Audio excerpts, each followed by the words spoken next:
नमो नमः छात्र। कल तक की रीटीचिंग की तासिका में हमने वर्णमाला यह पाठ देखा। स्वर, व्यंजन, अयोगवाह, संयुक्त व्यंजन, संयुक्त स्वर, उच्चारण स्थान, वर्णों के वर्ण संयोग, वर्ण विच्छेद, ये सारी बातें वर्णमाला में हुई हैं। अब हमें नेक्स्ट लेसन की रीटीचिंग करनी है। संस्कृत भाषा यह सारे भाषाओं की जननी है। यह हम हमेशा सुनते हैं और ये सच बात है। समृद्ध भाषा ऐसे संस्कृत भाषा को कहा जाता है। मैं कुछ क्वेश्चन पूछती हूँ, आप उसके आंसर दोगे। संस्कृत भाषायां कति लिंगाः सन्ति? लिंग जेंडर, इंग्लिश में देखा जाए तो मेल फीमेल ये दो ही जेंडर है। तो संस्कृत भाषा के लिंग आपको बताने हैं। लेसन का नाम बिना लिखे हुए ग्रामर की नोटबुक में ये जो मैं पूछ रही हूँ इसके आंसर्स आप लिखोगे। संस्कृत भाषायां कति लिंगाः सन्ति। जब लेसन का नाम बताया जाएगा तब लेसन का नाम आप लिख दोगे। लेसन का नाम समझने से पहले नोटबुक में नए पेज पर, ग्रामर नोटबुक में नए पेज पर ये क्वेश्चन, इसके आंसर्स लिखोगे आप, जिससे लेसन कौन सा स्टार्ट हो रहा है वो आपको ध्यान में आएगा। संस्कृत भाषायां कति लिंगाः सन्ति? करेक्ट, त्रयः लिंगाः। ते के? ते के पुल्लिंग, स्त्रीलिंग, नपुंसकलिंग। सही है। अतः उत्तरयत् संस्कृत भाषायां कति वचनानि सन्ति? नोटबुक में लिखना है संस्कृत भाषायां कति वचनानि सन्ति। सही, त्रीणि वचनानि सन्ति। तानि कानि, वो वचन कौन से है? ये क्वेश्चन आप लिख रहे हो। एकवचनम, द्विवचनम, बहुवचनम, एतानि संस्कृत भाषायाः वचनानि सन्ति। अब जरूरी सवाल है। संस्कृत भाषायां कति विभक्तयः सन्ति? संस्कृत भाषा में विभक्ति कितने हैं? Yes, correct, 8 विभक्तयः। ते के लिखोगे। प्रथमा, द्वितीया, तृतीया, चतुर्थी, पंचमी, षष्ठी, सप्तमी तथा च संबोधनम। सही। अब मुझे बताओ, विभक्ति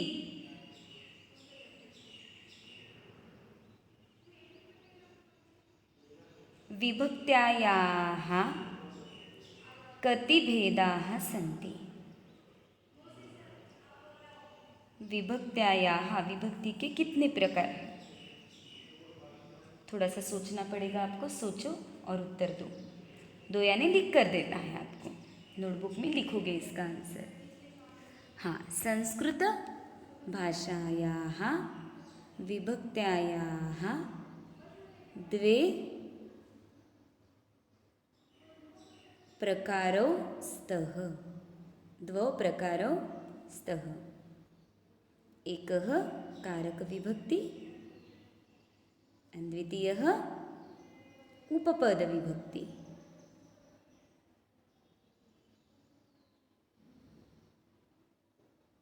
अतः अद्य वयं सर्वे मिलित्वा अत्र अस्माकं वसुधा पाठ्यपुस्तकात् 3 पाठः पठिष्यामि। कारक विभक्तयः। कारक विभक्ति, विभक्ति का पहला प्रकार हम यहाँ देख रहे हैं। कक्षा 6 और 7 में हमने ये पाठ देखा है। तो कोई बता सकता है कारक विभक्ति की परिभाषा क्या हो सकती है? बताना, यानी आपको आपकी नोटबुक में लिखना है। अब जो मैंने क्वेश्चन पूछे उन क्वेश्चन के आंसर्स लिखकर आप पाठ का नाम लिख दोगे। तृतीयः पाठः कारक विभक्ति, और नेक्स्ट हेडिंग लेना है उन क्वेश्चंस के बाद कारक विभक्ति परिभाषा, जो आपको लिखनी है। गलत हुई तो भी कुछ प्रॉब्लम नहीं, लिखना है, लेकिन इसके बाद मैं आपको बताने ही वाली हूँ कारक विभक्ति की परिभाषा। आप लिखोगे, मैं यहाँ बता रही हूँ। लिखने के बाद ही आगे की स्लाइड देखनी है। कारक विभक्ति संज्ञा अथवा सर्वनाम शब्दों के बाद ने, को, से, के लिए आदि जो चिन्ह लगते हैं वे चिन्ह कारक विभक्ति कहलाते हैं। हर शब्द के अर्थ के लिए जो ने, को, से, के लिए आदि शब्दों आदि चिन्हों का प्रयोग होता है उन्हें कारक विभक्ति कहा जाता है। अर्थात जिन प्रत्ययों से कारकों की स्थिति का बोध होता है उसे विभक्ति कहा जाता है। कारकों की स्थिति जिससे समझती है वो विभक्ति होती है। परिभाषा आप नोटबुक में लिख कर लोगे। और एक परिभाषा दे रही हूँ मैं आपको। वाक्य में जिसके द्वारा क्रिया की सिद्धि हो उसे कारक कहते हैं। यहाँ पर संस्कृत डेफिनेशन भी दी गई है, ये भी आप लिखना है। वाक्य में जिसके द्वारा क्रिया की सिद्धि यानी क्रिया सफल होती है उसे कारक कहते हैं। क्रियाजनकत्वम कारकत्वम, क्रिया जहाँ परिपूर्ण होती है वो कारक होता है।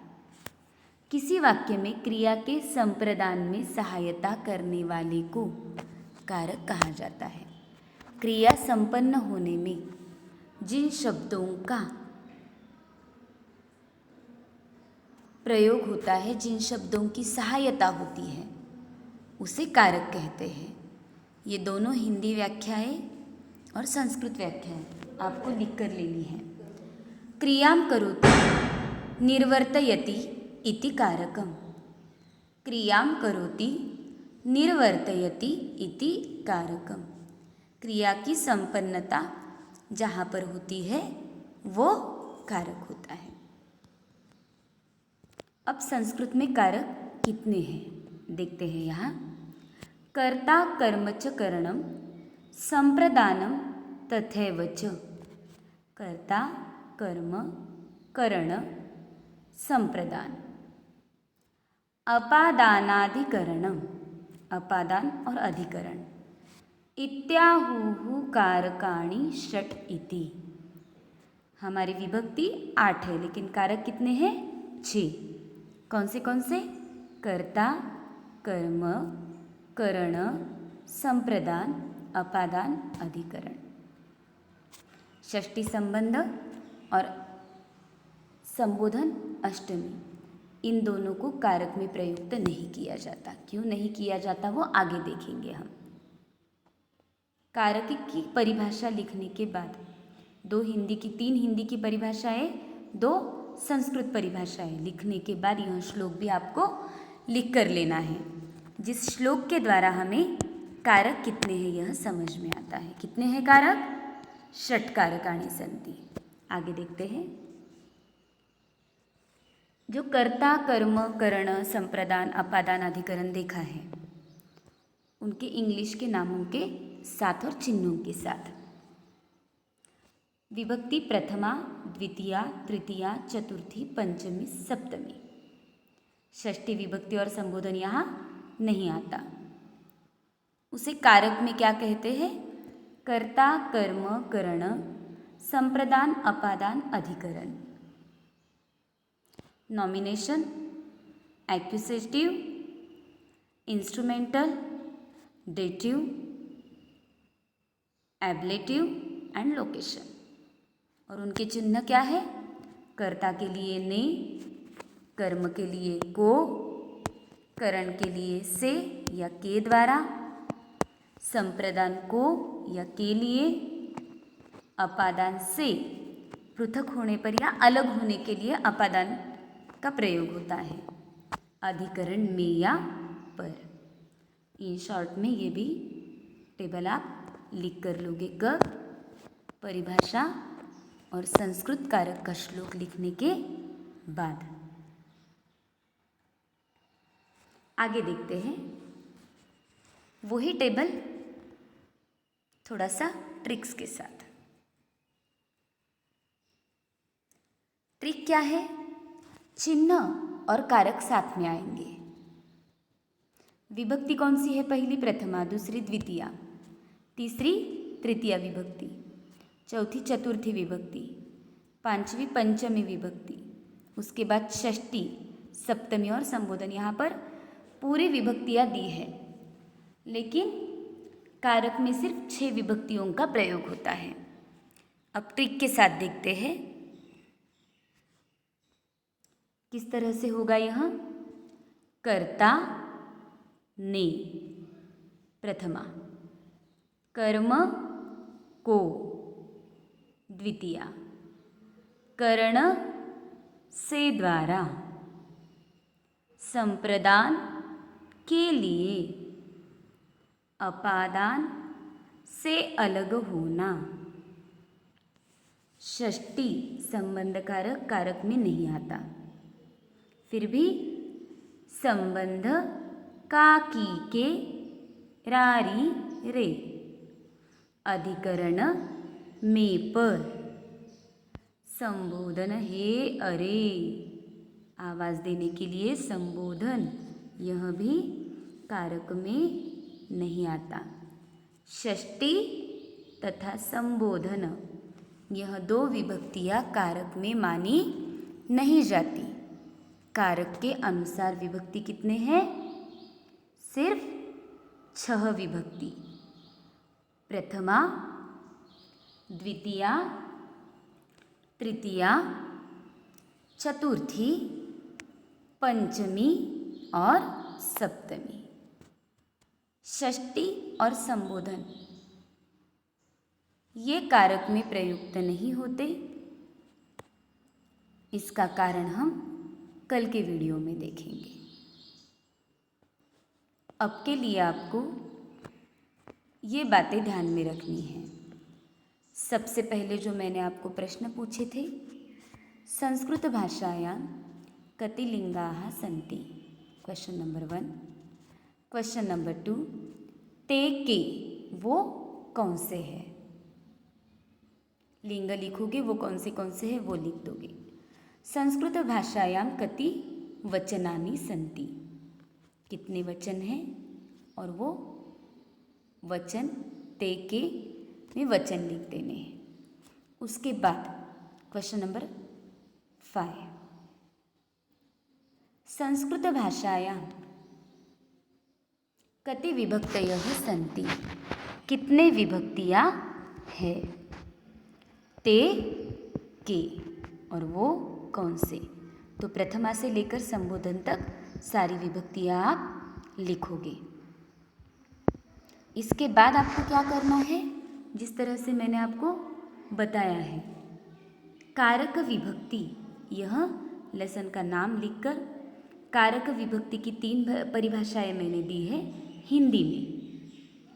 ये 1 और यहाँ पर 2, ये तीनों परिभाषाएं लिखनी है। फिर कारक संस्कृत परिभाषा जो 2 दी है मैंने यहाँ पर, क्रियाजनकत्वम कारकत्वम, ये 1, और क्रियाम करोति निवर्तयति कारकम, यह 2 परिभाषाएं संस्कृत के लिखनी है। और उसके बाद यहाँ दिया गया कारक का श्लोक, जिससे कारक कितने हैं यह भी समझ में आएगा और कौन से हैं यह भी समझ में आएगा।